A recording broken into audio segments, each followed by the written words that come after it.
Thomas Peters was a man who survived two worlds. Born in West Africa, sold into slavery, transported to North America, who then fought for the British and, after the American Revolution, helped lead a group of displaced Black Loyalists from Nova Scotia to a new shore in West Africa. His story opens one of the most combustible episodes of the late 18th century, the uneasy birth of Freetown and an alleged conspiracy that would expose the fractures in an experiment in freedom.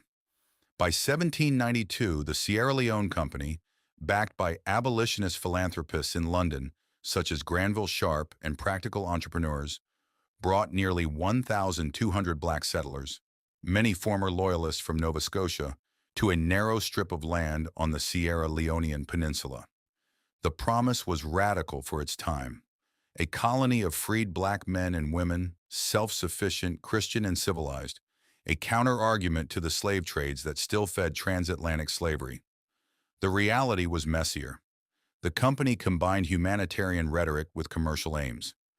Administrators who arrived from Britain expected order, obedience, and returns on capital. The Nova Scotians arrived exhausted, sick, and rightly proud. They demanded land, equitable governance, and recognition for the sacrifices they had made. Local African communities watched with wary interest. Competition over land, trade, and authority hardened into mutual distrust. Tension mounted through the 1790s. Planters, merchants, and company agents clashed with settlers over rations, land titles, and the authority to adjudicate disputes. Rumors swirled that some settlers, frustrated at what they saw as corporate arrogance, were contemplating radical action. Beyond resentment, there were larger currents. The Haitian Revolution was still unfolding to the west, planting both inspiration and fear across Atlantic colonies. In Freetown, those forces produced an accusation that would be called a conspiracy. In the autumn of 1800, colonial officials announced they had uncovered a plot, a planned uprising to set fire to Freetown, slaughter company officials, and take control of the settlement. The alleged ringleaders were described as a mixed coalition of Nova Scotian settlers and other Africans who resented company rule.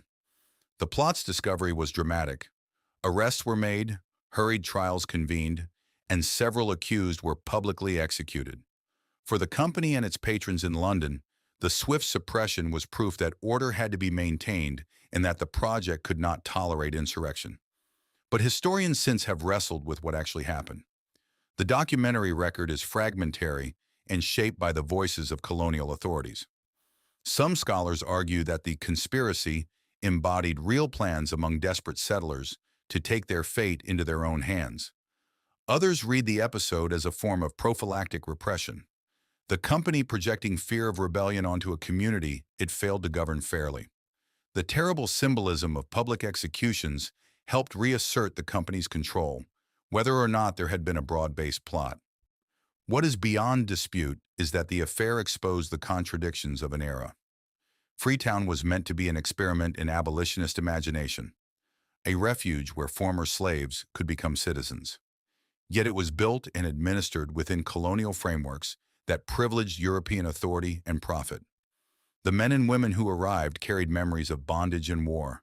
When promises went unkept, they pushed back in ways that frightened the metropolitan benefactors.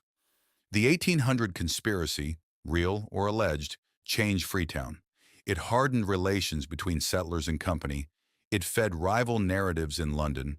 Some insisted on more direct control, others on reform, and it became a cautionary tale about the limits of philanthropy divorced from political power. Thomas Peters himself did not live to see all the consequences. He died soon after the founding. But the settlers he helped lead continued to shape Sierra Leone's identity, and the episode engraved into West African history a question that would reverberate across the 19th century. Who gets to define freedom when freedom is also an experiment run by outsiders? This is a story of idealism clashing with empire, of people forged by slavery confronting the brittle promises of benevolence, and of how one supposed conspiracy revealed deeper conspiracies of class, race, and commerce at the dawn of abolition.